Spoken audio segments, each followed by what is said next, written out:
En el corazón de Polanco, el barrio más opulento de la Ciudad de México, la multimillonaria Isabela de la Vega cenaba sola, rodeada de un lujo tan vasto como el vacío en su alma. Afuera, en el frío asfalto, Mateo acunaba a su bebé, Leo, luchando contra un hambre que dolía más que el propio frío. Con la última pizca de dignidad que le quedaba, se acercó a ella cuando salía del restaurante. «Señora», suplicó, «por favor, puedo comer sus sobras, son para mi hijo». Isabela, acostumbrada a la indiferencia, estuvo a punto de rechazarlo, pero su mirada cayó sobre el niño, y entonces su mundo se detuvo. Los ojos del bebé, de un azul profundo e inconfundible, tenían una pequeña marca en la iris derecha. Eran los ojos de Sebastián, su difunto esposo. ¿Qué harías si el rostro de un extraño te obligara a cuestionar la única verdad que te quedaba, la muerte de la persona que más amaste? Antes de contarte cómo Isabela descubrió el increíble secreto que conectaba a ese bebé con su pasado, deja un like si crees en las segundas oportunidades y suscríbete al canal.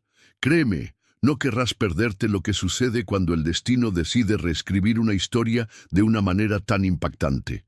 El shock paralizó a Isabela en la acera, sorda al murmullo de los transeúntes y al motor de su chofer esperándola. Su mente, normalmente una fortaleza de lógica y negocios, se convirtió en un torbellino de caos. Sebastián había muerto hacía 2 años en un accidente de avión, una tragedia que la había dejado como la única heredera de un imperio y prisionera de un luto perpetuo. Su cuñado, Horacio, se había encargado de todos los detalles, asegurándole que la muerte de su hermano había sido un trágico e indiscutible accidente. Pero esos ojos, eran un desafío a la lógica, a la muerte misma. Eran una herencia genética tan rara y específica que la coincidencia era simplemente imposible. En un impulso que desafiaba toda razón y protocolo, Isabela tomó la decisión que lo cambiaría todo. Ignorando la mirada atónita de su chofer y el murmullo escandalizado de quienes pasaban, miró a Mateo, no como a un mendigo, sino como al portador de un enigma que necesitaba resolver. «Usted y su hijo vendrán conmigo», declaró con una voz firme que no admitía réplica. Mateo, confundido y desconfiado, solo pudo asentir, abrazando a su pequeño Leo con más fuerza. Esa noche, no solo les ofreció un techo y comida caliente en una de las salas de servicio de su mansión, sino que abrió una puerta a un pasado que había sido cuidadosamente enterrado. Un pasado que su manipulador cuñado, Horacio, haría cualquier cosa por mantener oculto, pues la existencia de ese niño era la prueba viviente de una mentira mortal. A la mañana siguiente, la mansión de la Vega operaba bajo una nueva y extraña dinámica. Isabela le había asignado a Mateo el puesto de jardinero, una excusa transparente para mantenerlo cerca, bajo su constante vigilancia. Desde la ventana de su despacho, lo observaba trabajar la tierra con una dignidad que contradecía su ropa gastada, mientras el pequeño Leo dormía plácidamente en un cochecito a su lado. Un conflicto feroz se libraba en su interior. La lógica le gritaba que era una locura, una coincidencia sin sentido, pero su corazón, un órgano que creía muerto, se aferraba a la esperanza irracional que los ojos de ese bebé habían encendido. Mateo, por su parte, sentía una gratitud abrumadora mezclada con una profunda desconfianza. ¿Por qué esta mujer, tan poderosa y distante, se interesaba por ellos? Temía que fuera un capricho pasajero, un juego cruel del destino antes de arrojarlos de nuevo al abismo. La presencia de Mateo no tardó en llegar a oídos de Horacio, quien apareció en la mansión con la urgencia de un depredador que huele una amenaza en su territorio. Al ver a Mateo podando unos rosales, su rostro se contrajo en una máscara de desprecio mal disimulado. Se dirigió directamente a Isabela, su voz una mezcla de falsa preocupación y veneno. «Isabela, querida, Entiendo tu buen corazón, pero esto es una imprudencia. Traer a un desconocido de la calle a tu casa es un oportunista, sin duda. Está usando a ese niño para aprovecharse de tu dolor. Cada palabra era un dardo calculado para sembrar la duda y el miedo, para pintarla a ella como una viuda frágil e irracional. Sin embargo, en lugar de acobardarla, la advertencia de Horacio encendió en Isabela una chispa de rebeldía. Por primera vez en 2 años sintió un instinto protector que no era por el recuerdo de Sebastián, sino por el futuro de ese niño. Decidida a ignorar las manipulaciones de su cuñado, Isabela buscó a Mateo esa misma tarde en los jardines. El sol poniente bañaba la escena en una luz dorada, haciendo que el contraste entre sus mundos pareciera aún más marcado. Se acercó sin la armadura de millonaria, con una vulnerabilidad que Mateo no esperaba. «Cuéntame de ti», le pidió, su voz suave, desprovista de juicio. No de por qué estabas en la calle, sino de quién eras antes.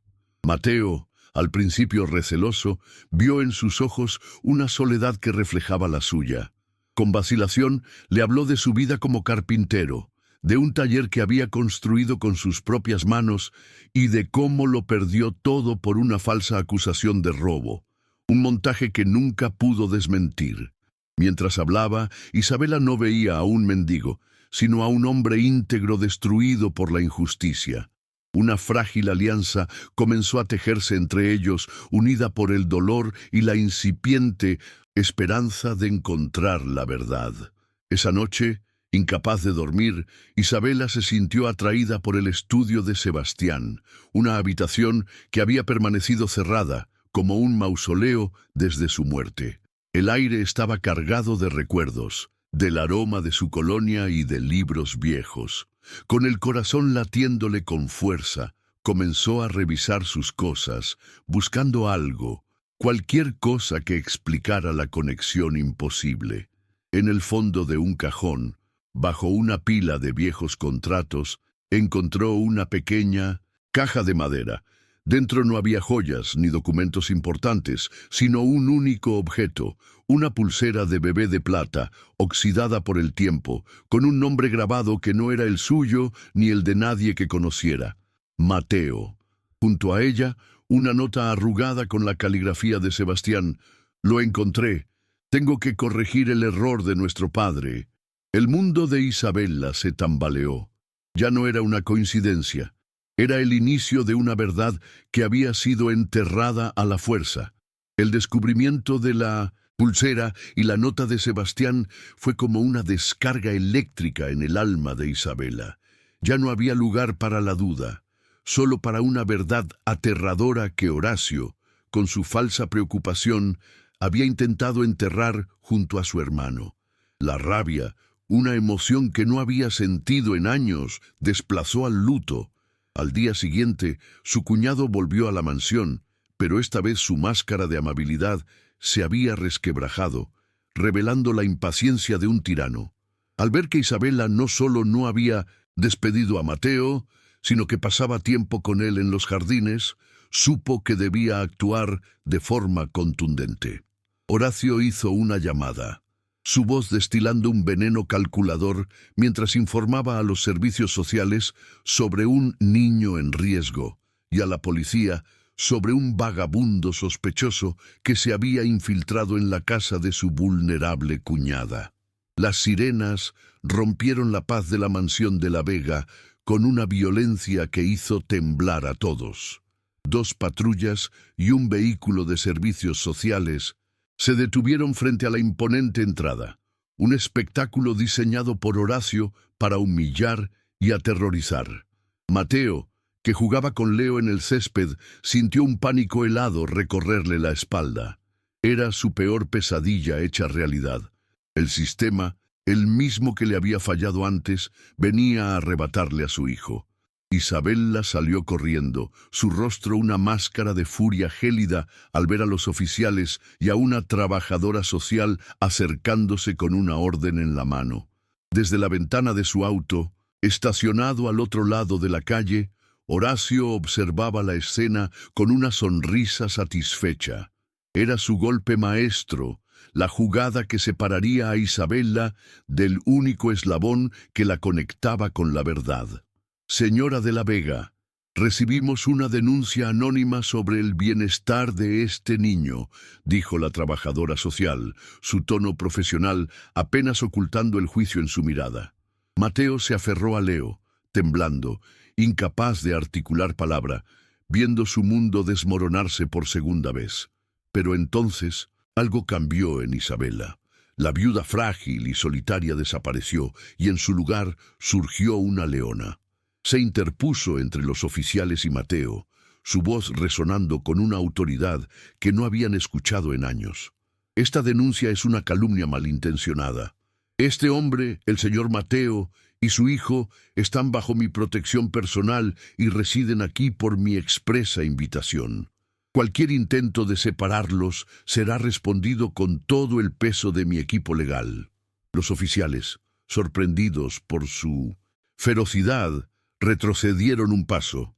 En ese momento, Mateo no vio a una millonaria, sino a una guardiana, y su gratitud se transformó en una lealtad inquebrantable. Tras lograr que las autoridades se retiraran temporalmente, prometiendo una investigación más a fondo, Isabela supo que el tiempo se agotaba. Horacio no se detendría. Necesitaban pruebas, no solo sospechas. Mientras consolaba a un Mateo todavía en shock, una idea brillante cruzó su mente, conectando los puntos de su pasado y su presente.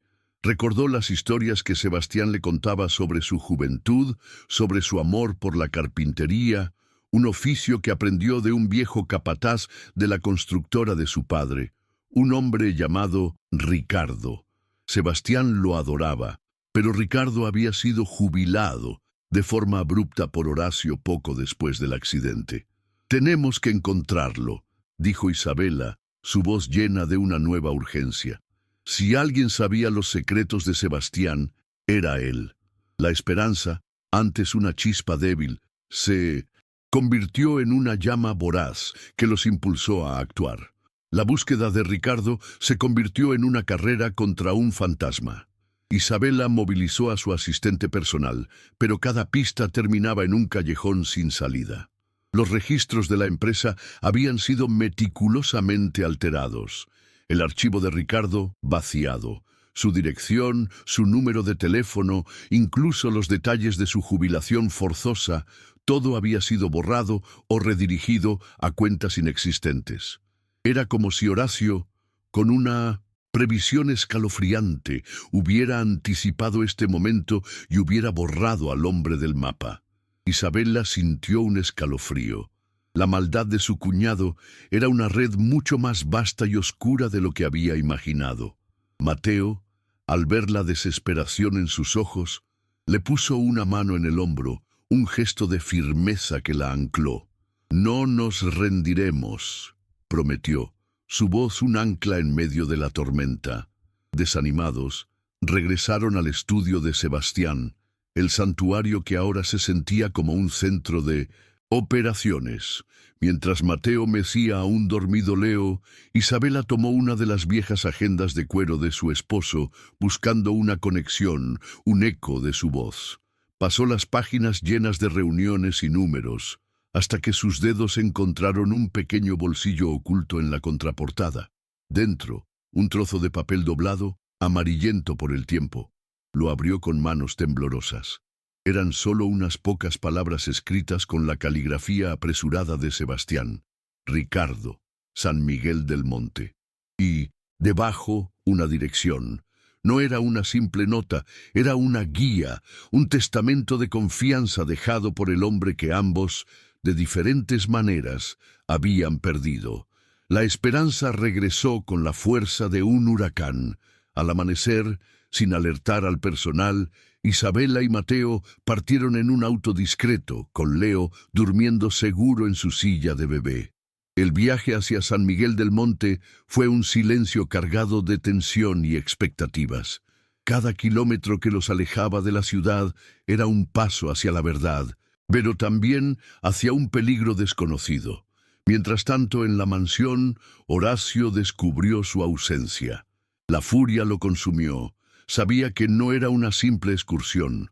Tomó su teléfono y marcó un número encriptado. «Se han ido», siseó a su contacto. «Isabela, el vago y el niño. No sé a dónde, pero encuéntralos. Usa todos los recursos y cuando lo hagas, asegúrate de que no regresen. Ninguno de los tres». La amenaza colgaba en el aire, fría y letal, sellando el destino de su propia familia. San Miguel del Monte era un pueblo suspendido en el tiempo, un lugar de calles empedradas y silencio, el escondite perfecto. La dirección los llevó a una pequeña casa con un jardín lleno de geranios. Un hombre mayor, de espalda encorvada pero manos firmes, regaba las flores. Era Ricardo. Isabela se bajó del auto, el corazón latiéndole en la garganta. «¿Señor Ricardo?», llamó suavemente. El hombre se giró, y al verla, su rostro se petrificó por el shock, pero fue cuando su mirada se posó en Mateo, que sostenía al pequeño Leo, que el pánico verdadero se apoderó de él. En los rasgos de Mateo reconoció la herencia de la Vega, la misma que había visto en Sebastián. Soltó la regadera, que cayó al suelo con un ruido sordo. Sabía exactamente por qué estaban allí. Con las manos temblorosas, Ricardo los hizo pasar a su humilde hogar, un santuario de paz que estaba a punto de convertirse en el epicentro de una verdad explosiva. El aire olía a madera vieja y a tierra húmeda. Sabía que este día llegaría, susurró el anciano, su voz quebrada por el peso de un secreto guardado durante años. Les ofreció asiento, pero nadie se movió. Con la mirada perdida en el pasado, comenzó a relatar la historia que Horacio había intentado borrar con sangre y dinero. Habló del padre de Sebastián, un hombre poderoso con un corazón dividido, y del hijo que tuvo en secreto, un niño entregado a una familia humilde para evitar un escándalo que destruiría su imperio. «Ese niño», explicó Ricardo con lágrimas en los ojos, era el padre de Mateo. Sebastián lo había descubierto todo, y en lugar de sentir vergüenza, sintió un deber. La revelación cayó sobre Isabela y Mateo con la fuerza de un rayo. Mateo no era un extraño. Era el sobrino de Sebastián, el último eslabón de una línea de sangre que Horacio había querido exterminar. Ricardo continuó, explicando cómo Sebastián, consumido por la culpa de su padre, lo había buscado incansablemente. Quería darte el lugar que te correspondía, Mateo.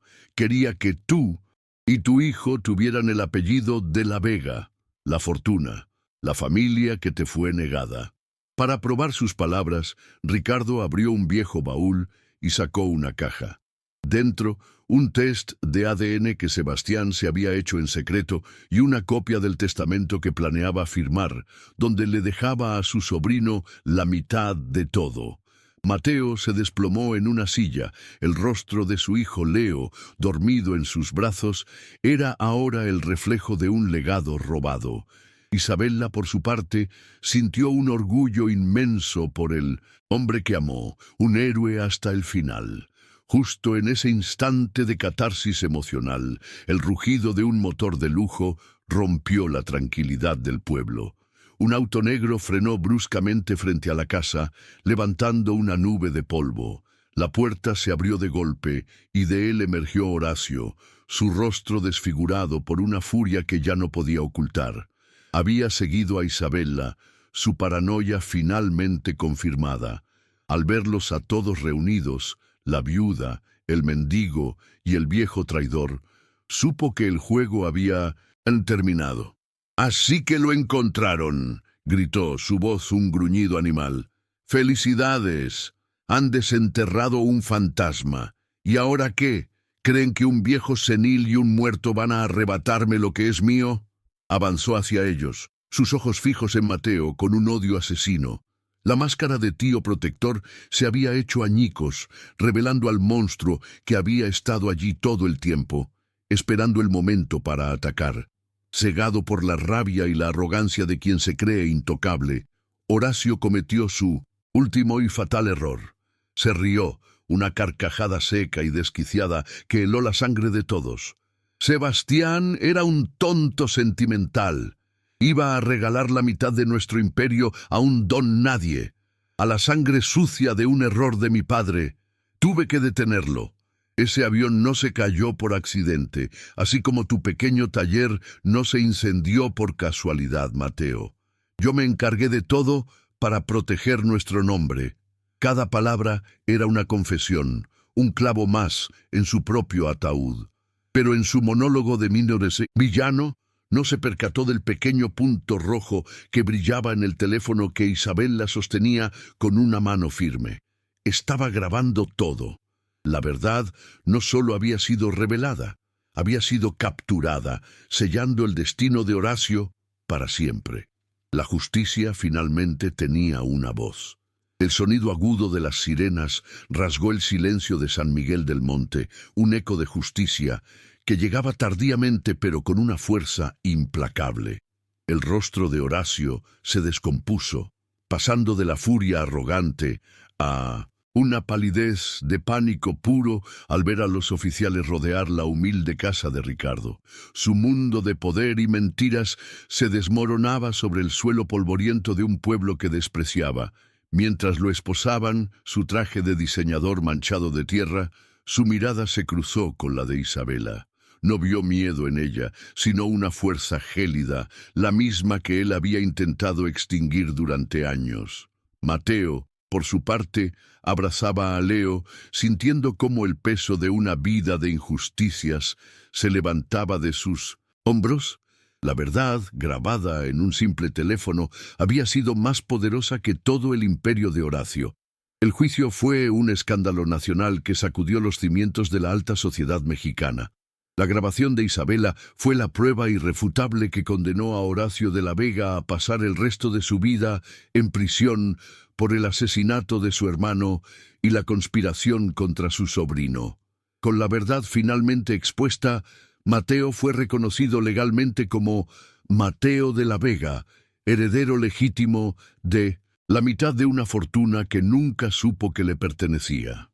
Isabela, liberada del yugo de su cuñado, se convirtió en su mentora y aliada, guiándolo a través del complejo mundo de los negocios que ahora compartían.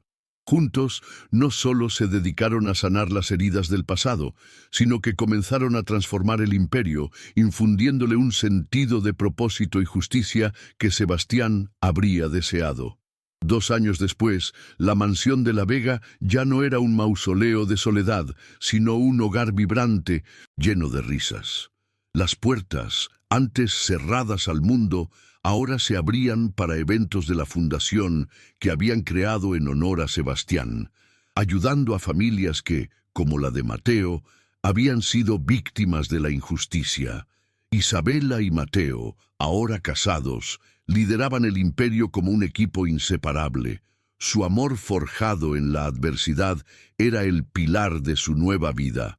El pequeño Leo corría por los mismos jardines donde su padre una vez trabajó, con la incertidumbre en el corazón, ahora dueño de un futuro brillante y seguro, rodeado del amor incondicional de una madre y un padre que el destino había unido de la manera más imposible. Una tarde, mientras el sol teñía el cielo de tonos dorados, Isabela observaba desde la terraza a Mateo jugando con Leo en el césped. La escena era un cuadro de paz y felicidad tan completo que parecía un sueño. Recordó la noche fría en que un hombre desesperado le pidió sus obras, sin saber que le estaba ofreciendo el mapa para encontrar su propio corazón.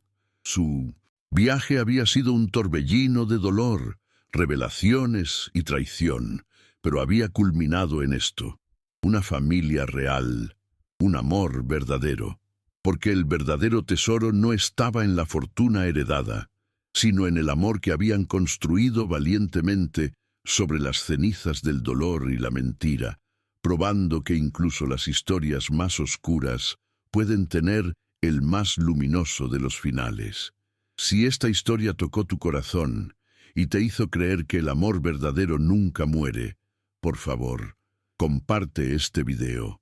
No olvides suscribirte para más historias que prueban que la verdad siempre triunfa.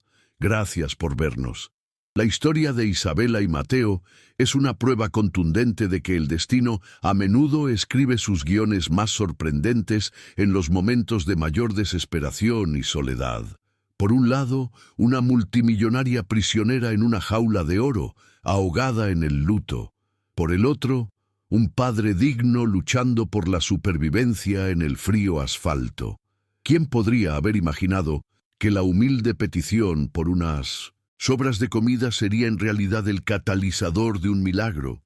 Su encuentro no fue una simple coincidencia, sino la colisión necesaria de dos almas destinadas a encontrarse para desenterrar una verdad oculta, sanar heridas profundas y demostrar que el universo a veces nos quita todo solo para darnos la oportunidad de encontrar nuestro verdadero hogar.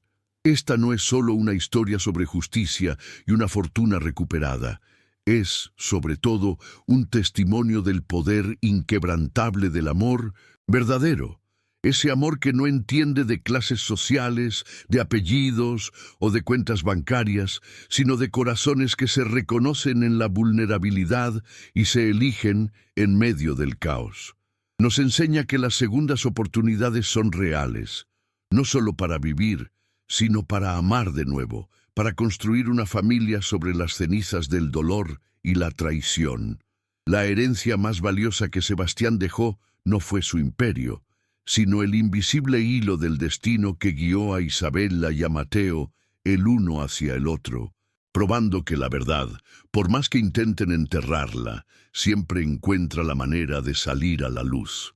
Si esta increíble historia de amor y destino tocó tu corazón y te hizo creer que incluso en la oscuridad más profunda puede nacer una luz inextinguible, te pedimos que compartas este video para que más personas puedan sentir esta misma esperanza. Dale un like si crees firmemente en las segundas oportunidades y, por supuesto, no olvides suscribirte a nuestro canal para no perderte más relatos que demuestran que el bien siempre triunfa sobre la maldad y que el amor verdadero es, y siempre será, la fuerza más poderosa del universo. Gracias por acompañarnos en este viaje y hasta la próxima historia.